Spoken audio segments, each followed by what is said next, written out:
Okay, so I've been just checking out flights around the southern hemisphere and just trying to hop from continent to continent and finding out just how ridiculous it is. So let's follow these planes and see if they can prove the plane.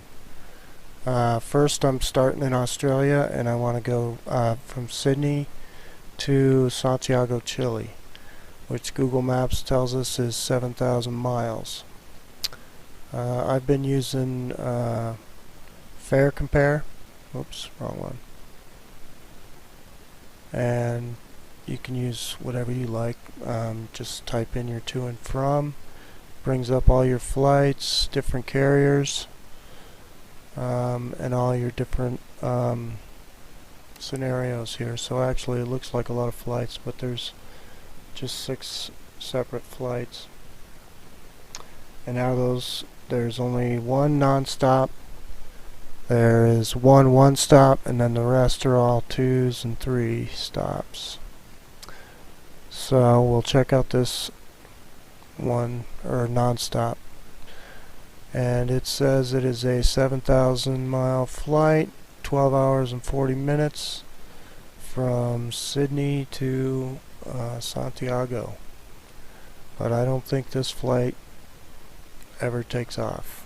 It's available only Monday, Wednesday, and Saturday also, to kind of pinch you out and make you do something different. This flight to from Auckland, it says it's one flight there, and then a non-stop from Auckland. I checked those out already as well. That would be a 6,000 mile flight in 9 hours, or I think it's 11 hours actually. Actually, we can look at it. Here it is right here.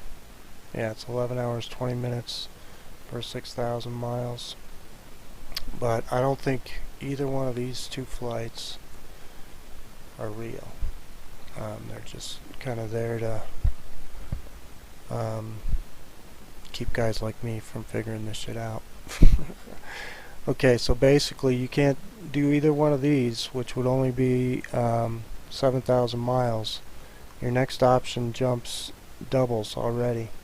So you're looking at 13,000 to 15,700, and all of these flights up here are all going to United States airports. These are all United States airports.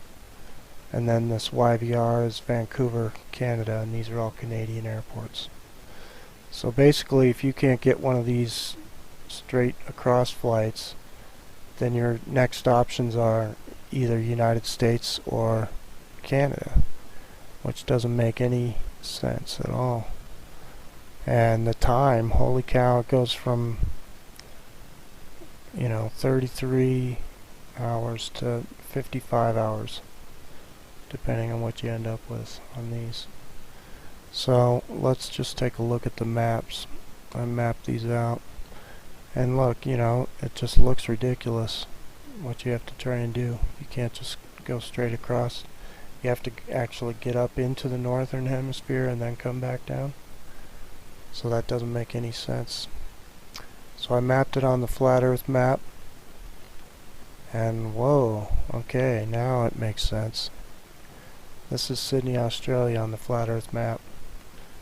So yeah, you would want to stop at Vancouver or San Francisco or LA on your way, because it is on the way.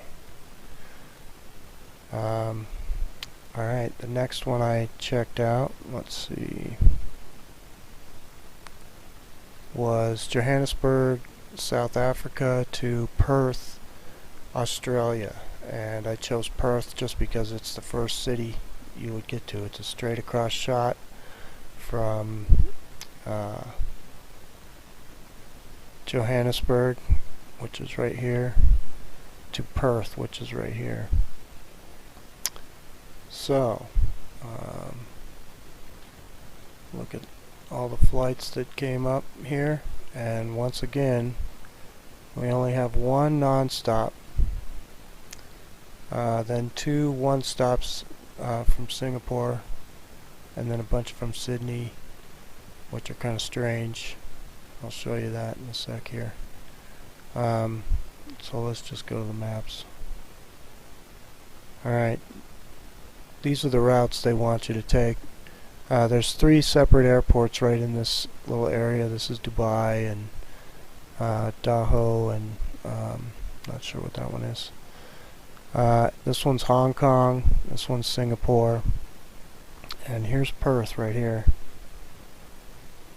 These 2 in black, this is the non-stop that they have to Perth, and this one's kind of a weird one. There's a little tiny island right here called Mauritius, and you know, it's almost, you know, a straight shot, but it's got a 20-hour layover.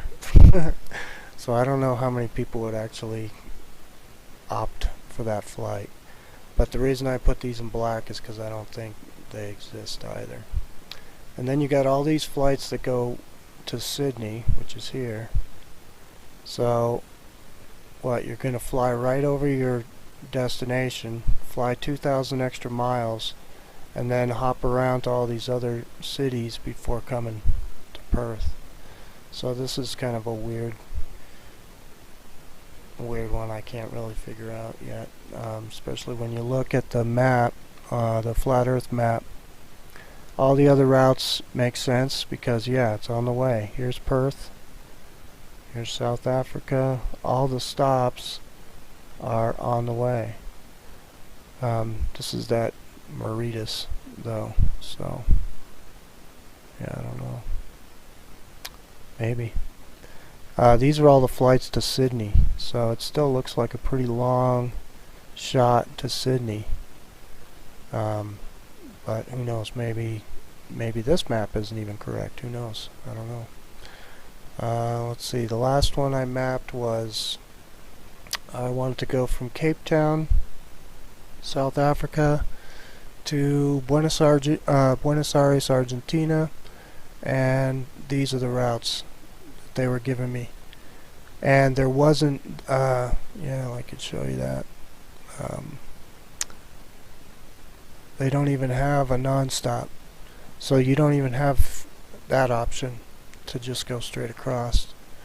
So all of your other options are here.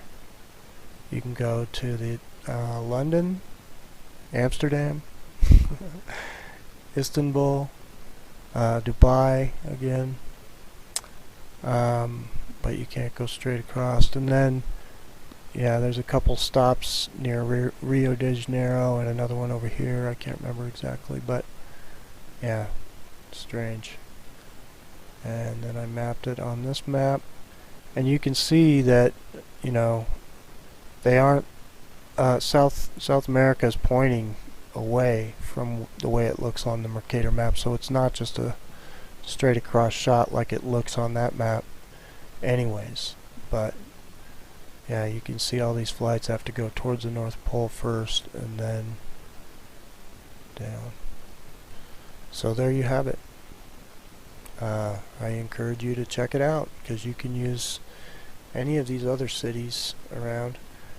Even trying to just, you know, I tried to take some shots at just the shortest jump right across, and then you still can't do it.